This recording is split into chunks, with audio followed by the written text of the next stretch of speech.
Welcome to Benny Stories, the home of timeless folk tales and powerful stories that inspire, teach, and entertain. If you love stories filled with wisdom, culture, and life lessons, then you're in the right place. Before we begin today's story, don't forget to hit that subscribe button, turn on the notification bell, and give this video a thumbs up so you never miss out on the magic of storytelling. Now, sit back, relax, and let's journey together into the world of today's folktale. Amara Adeyemi's life looks like a fairy tale. A 35-year-old teacher in Lagos, she is admired for her intelligence, grace, and compassion. Her marriage to Colonel, a successful businessman, has lasted 10 years, produced a beautiful daughter, 8-year-old Tammy. Friends describe them as an ideal couple. At a school open day, Amara beams with pride as Colonel takes the stage to speak about supporting education. Cameras flash as the family poses together. Amara, in her vibrant anchor dress, holds Tammy's hand, while Colonel's arm rests loosely on her shoulder. It looks picture-perfect, but beneath his polished smile, his eyes scan the crowd, restless. At night, Amara prepares Colonel's favorite meal, eager to reconnect, but he takes phone calls throughout dinner. She tries to hide her disappointment, telling herself it's just business. Their shared laughter of old feels replaced by silence. Still, Amara clings to the memory of their early love, blind to the storm gathering. This chapter builds contrast, a public image of perfection versus private cracks only Amara notices. Viewers see the foundation of trust that will soon be shattered. The cracks widen at her friend Efima's wedding reception. Amara dances joyfully until she catches snippets of hushed conversation behind her. Colonel is always seen with that woman, young, flashy, always in his car. Her heart stops. She laughs it off when asked why she looks pale, but the words echo in her mind. Later that night, she watches Colonel dance with Amara's cousin longer than necessary, his phone buzzing persistently in his pocket. At home, Amara's unease grows. She recalls Colonel's recent excuses, board meetings, traffic, urgent clients. She replays small oddities, the sudden password on his phone, the faint perfume she doesn't own lingering on his shirt. Instead of confronting him, she buries her fears. A good wife doesn't jump to conclusions, she whispers to herself. But deep down, her instincts whisper betrayal. This chapter sharpens the suspense, pulling viewers into Amara's quiet torment. The gossip is subtle but powerful, a spark that ignites suspicion. One rainy evening, as Amara drives home from school late, she spots Colonel's car parked outside a luxury hotel. Curiosity overwhelms fear. She pulls over, heart racing, and waits. Moments later, Colonel steps out, his tie loosened. Behind him emerges Linda, tall, glamorous, her beauty striking. She laughs freely, her hand sliding across Colonel's chest before slipping into his car. Amara's world collapses. The image sears into her memory, her husband with another woman, their intimacy undeniable. Tears blur her vision as she grips the steering wheel, struggling to breathe. She drives away in silence, rage and grief battling inside her. That night, while Colonel showers, she quietly inspects his jacket pocket and finds a receipt from the same hotel. It confirms what her eyes already saw. Yet, she doesn't confront him. Instead, she saves the receipt in a folder. Somewhere deep inside, Amara knows she must prepare for war. This chapter delivers the first shocking reveal, ensuring viewers are glued. The Mistress is not a rumor anymore. She's real, beautiful, and dangerous. Days later, Amara can no longer hold back. She waits for Colonel in the living room, the hotel receipt on the table. When he enters, she calmly asks, "Who is Linda?" Colonel freezes, then smirks. "So you've been snooping?" "Fine. Yes, I see her." "And what?" Amara's tears flow. 10 years, Colonel. 10 years of my life, my love, my loyalty, and this is how you repay me. Instead of remorse, Colonel lashes out. "You made me feel invisible, Amara. Always about Tammy. Always about your school. You forgot I was a man who needed attention." The cruelty of his words stings more than the confession. Amara, trembling, begs him to reconsider for their daughter's sake.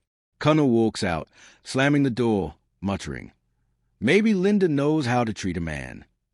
The confrontation paints Amara as a betrayed but dignified wife, while Cunnel emerges as arrogant, selfish, and unapologetic. Viewers now fully take Amara's side. A week later, Amara receives shocking news. Cunnel has filed for divorce. Worse, the petition claims she was unfaithful. At first, she laughs bitterly, thinking it absurd. But soon, rumors spread like wildfire. Church members whisper during service. Parents pull their children away at school. Colleagues look at her with pity. In the community's eyes, her silence looks like guilt. Cunnel manipulates public opinion skillfully. He plays a victimized husband, parading Linda at events as the woman who rescued him from a broken marriage. The humiliation is unbearable. Amara tries to explain to her mother, but even she sighs heavily. Amara, what if people are right? Men don't stray without reason. Those words crush her more than Cunnel's betrayal. Alone and cornered, Amara holds Tammy tighter at night, whispering, I will fight for you. The divorce is no longer just about her marriage. It's about her dignity, her child, and her truth. This chapter ends with despair at its peak. Amara's defeat feels complete, setting up the intense battles to follow. Amara wakes up one morning to find her life shrinking. Neighbors who once greeted her warmly now avoid her gaze. At the market, whispers follow her. That's a teacher whose husband left her for cheating. She feels their eyes burning her back. Her in-laws visit briefly, not to comfort, but to shame. Cunnel's mother says, You failed him, Amara. A man doesn't look elsewhere unless he's starved at home. The words pierce her like knives. At school, some parents begin to pull their children from her class, claiming they don't want their children learning from a woman of loose morals. The school board calls her in for a tense meeting, hinting her reputation is damaging the institution. At home, silence consumes her. She eats little, sleeps less, and cries often. Even her mother, overwhelmed by the gossip, grows distant. Amara's only comfort is Tammy's small arms wrapping around her each night, whispering, I love you, Mommy. Amara realizes she is truly alone against an entire world convinced of her guilt. The weight threatens to crush her, but deep inside, a flicker of determination begins to glow. I will not let Cunnel take my daughter. While Amara tries to breathe through the isolation, Linda, the mistress, decides to flaunt her victory. On Instagram, she posts pictures of herself with Cunnel, vacations in Dubai, dinners at upscale restaurants, and captions like, A real man deserves real love. Hashtags like #BlessTrueLoveWins sting Amara like acid. The community eats it up. Gossip blog write headlines. Cunnel Adeyemi finds love after toxic marriage. Strangers attack Amara online, calling her bitter and shameless. But the cruelest blow comes when Linda posts a photo holding Tammy's hand at a birthday outing with Cunnel, captioned, Family is everything. Amara breaks down completely. She feels her daughter is being stolen not just legally, but emotionally. That night, Amara collapses to the floor, clutching her chest as sobs rack her body. But through the pain, she whispers, You can break me, Cunnel, but you will not take her. This chapter deepens the viewer's anger at Cunnel and Linda, pushing sympathy fully to Amara. The humiliation feels unbearable until fate begins to twist. The divorce proceedings begin. Amara, dressed modestly in a navy gown, enters the courtroom with trembling hands. Cunnel arrives in a tailored suit, Linda strutting confidently at his side. Cameras flash as if it's a spectacle. Cunnel's lawyer rises first, painting Amara as a deceitful wife who betrayed her vows. He presents fabricated WhatsApp screenshots of her supposedly arranging hotel meetings with another man. Gasps fill the room. Amara insists they are fake, but the lawyer waves it off as denial. The judge studies the evidence gravely. Amara's own lawyer, unprepared for the sudden ambush, falters. Cunnel smirks across the table. As the hearing ends, the judge leans toward granting Cunnel temporary custody of Tammy until further clarity is established. Amara feels her world shatter again. Losing her marriage was painful, but losing her daughter is unbearable. That night, Amara sits in her car outside the courthouse, unable to drive. Her tears blur the city lights into rivers. She whispers to herself, It's over. I can't win this. But the story is only beginning. The following weeks are hell. Amara spirals into depression, locking herself indoors. Food spoils in the fridge. Bills pile up unopened. She avoids phone calls, unable to face pity or judgment. At night, she clutches Tammy's school uniform, terrified that Connell's money and lives will soon take her away. The thought of her daughter crying for her while forced to live with Connell, and Linda torments her endlessly. In her darkest moment, Amara stares at a bottle of sleeping pills, her mind whispering, "One swallow and the pain ends." But Tammy bursts into the room, hugging her tightly. "Don't cry, Mommy. You still have me." That innocent voice pulls Amara back from the edge. She breaks down, realizing she must fight, not just for herself, but for her daughter's future. Still, she feels powerless. The court, the community, even her family, all seem against her. Hope feels like a cruel dream, until the doorbell rings one night, changing everything. It's past 10 p.m. when Amara hears knocking. Fear grips her. Who could it be? She opens the door cautiously and freezes.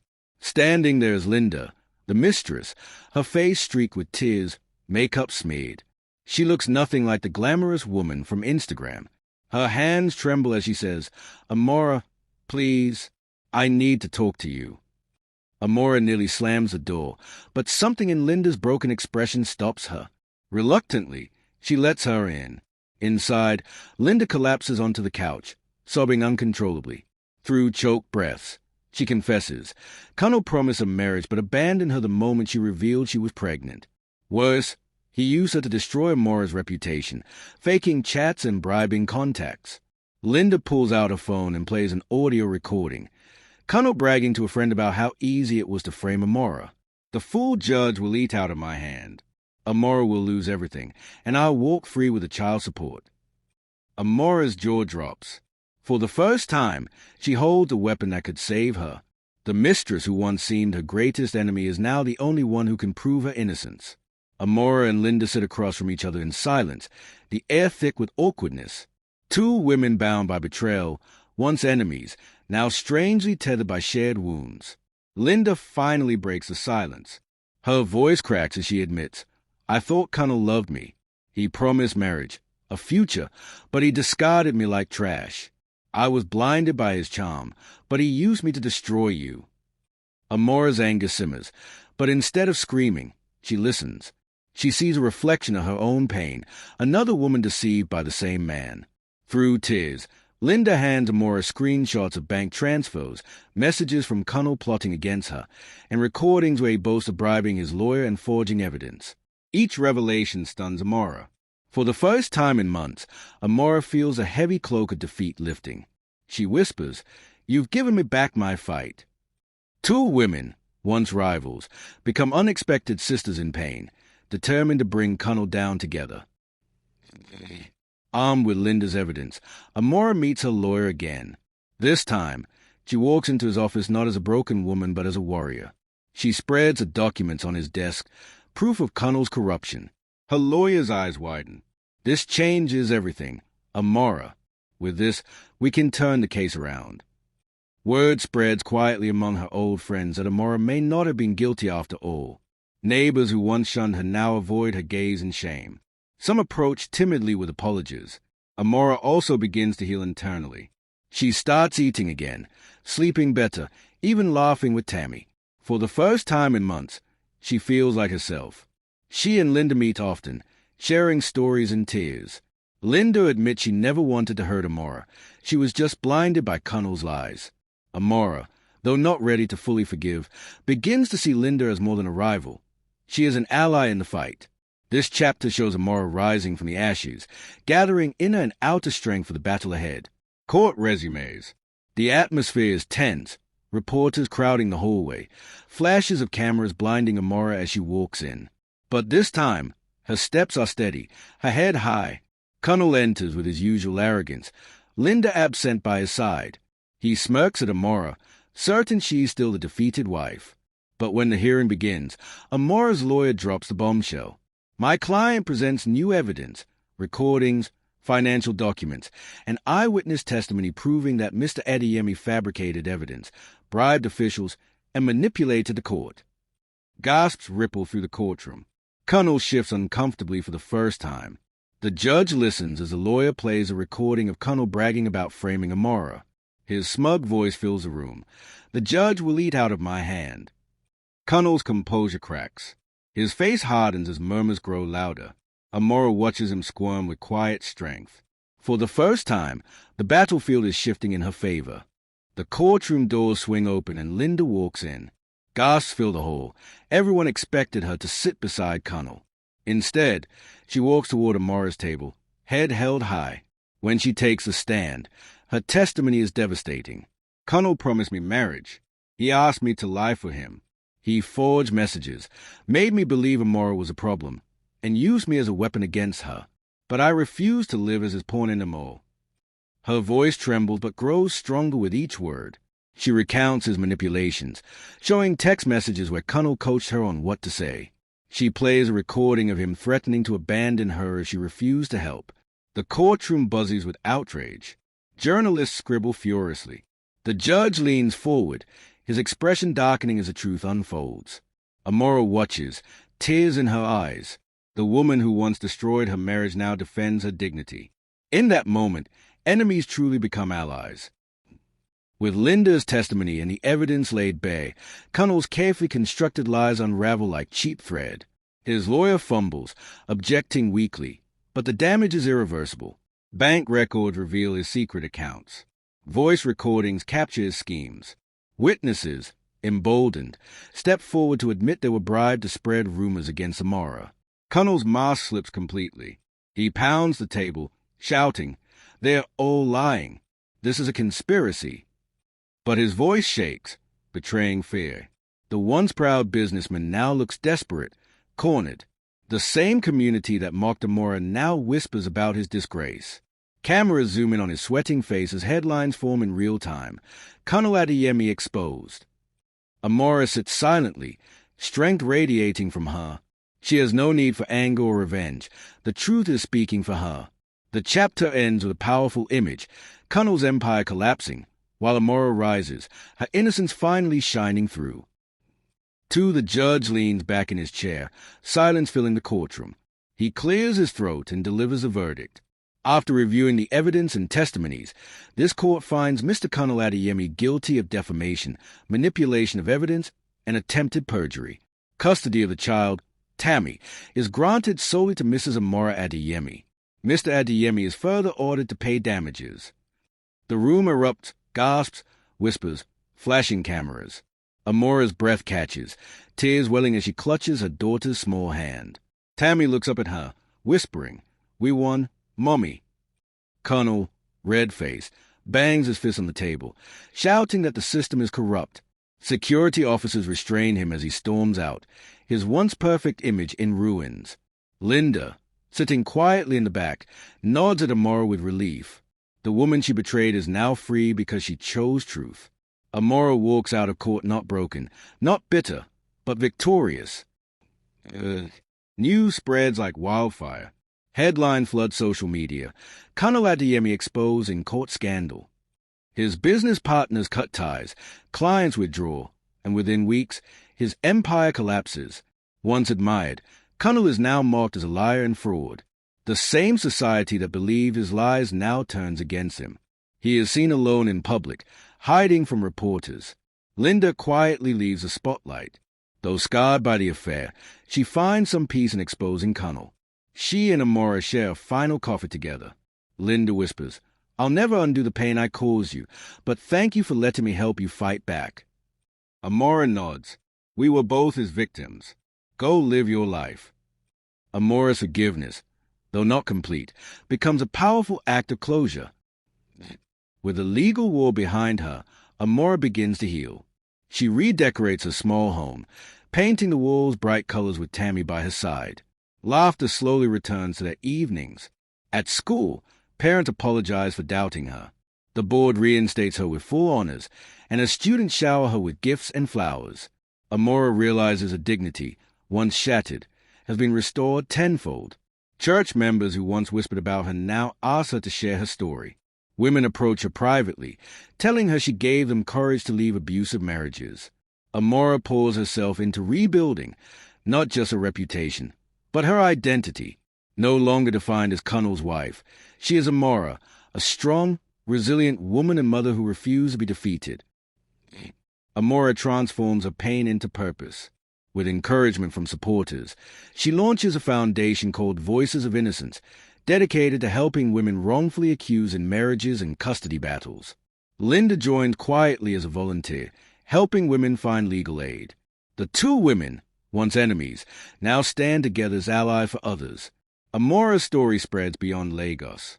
Newspapers, blogs, and even radio shows highlight her journey. She becomes a symbol of resilience, proof that a woman can rise from betrayal and humiliation to become a beacon of hope.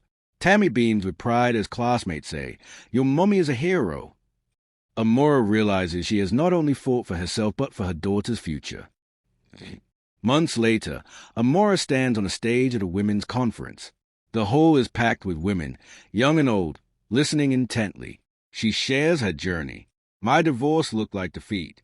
People mocked me, judged me, left me broken. But defeat was only the beginning of my victory. If you are betrayed, humiliated, or accused, know this, the truth will always rise. And so will you." The hall erupts into a standing ovation. Cameras flash, recording every word.